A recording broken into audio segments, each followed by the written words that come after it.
Welcome to the SolidCAM University channel. In this lesson 4, we will be covering pocket operation. So, as you can do a quick recap, we did our face milling operation. We machined the outside profile as well as these top slots going all the way through. So now we would like to go ahead and pocket out this middle section here. So we'll go ahead and start off with our pocket operation. And in here, starting at the top, we would like to tell it what geometry. Now with pocketing and as well as profiling, we have what's called the SmartFace technology, which is very useful. And all you guys have to do is just click on the bottom face and it will automatically chain it. Now, if you guys do have a semi-open pocket or open pocket, it will automatically recognize those open chains for you by using the SmartFace technology. So all you have to do is just click on that bottom face. All right, we're good to go with our geometry there. Now, we will go ahead and grab our tool. And for this particular one, we'll be using tool number 2, which is our 10mm end mill. And like I said in previous videos, go ahead and set up your feed rate, your spindle RPM, as well as your coolant right here. Now, levels. Everything is already set up for us, but just to double check, we can click on the top, and we would like to machine down to this level right there.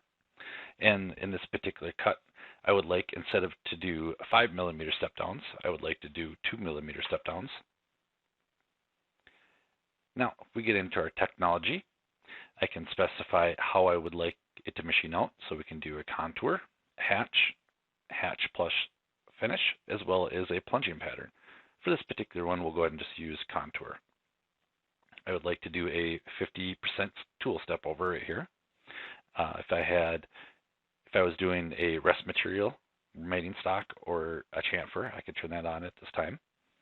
But for right now, I would like to leave a 0.3mm as a wall offset, as well as a 0.3mm for our floor offset to come back and do the finish pass. So if I was to leave it just like this, we would actually leave material on the walls and the floor. But we'd like to clean up that remaining material that's there so we can tell it to finish the wall as well as finish the floor. So now we can do that. If you guys are looking to set up compensation, you guys can turn on your compensation down here. But for this particular one, we're not going to use compensation. Now, when we switch to the contour tab right here, it will automatically open up the contour tab, and it's asking us, do we want to start from the inside and work our way out, or do we want to start on our outside and work our way in? So we would like to start on the center. Corners, we could set up if we wanted to do sharp corners, we could do fillet corners, as well as our climb cut and conventional cut. So everything looks good there. Now in our link section, you'll see something additional in here, which is our ramping. And what the ramping is how do we want to come into that material? So you have quite a few different options right here, but my favorite is the helical. So we'll go ahead and leave this on helical. And I'm telling it that my end mill is center cutting. And I'd like to do a 5-degree ramp at a 4.9mm radius. So let's go ahead and save and calculate. And now you can see, if we go ahead and zoom in here, that we're doing that nice helical ramp going down to my 2mm that I told it right here, as well, and then it will make a pass and then keep going down. Now, I forgot to mention in the previous videos why these are showing up as green as soon as I click on those. Now, you guys may have green, maybe yellow, maybe red. It all depends on the settings that you guys have set up for there. But what this means is when it's colored like this, it is physically linked the upper level as well as the pocket depth to my part. So if my pocket was to change depth for the upper level as well as the lower level, the levels would automatically update for me. So that's what it means when it's color coded right there. It just means it is fully associative to the model. So let's go ahead and play this through and see what we have. And I'm going to do a solid verify here. And we'll run it slow. And you can see it's doing a nice helix, and it's working its way around using that contour pattern. Now it's going to start helixing down again and working its way out. So we're taking nice light cuts in here, working our way down to the bottom.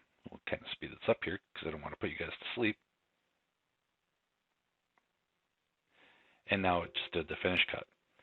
Now, like I like to do after I create any new operation, we'll go ahead and open up the stock target comparison, and we'll see that we are running yellow all the way through.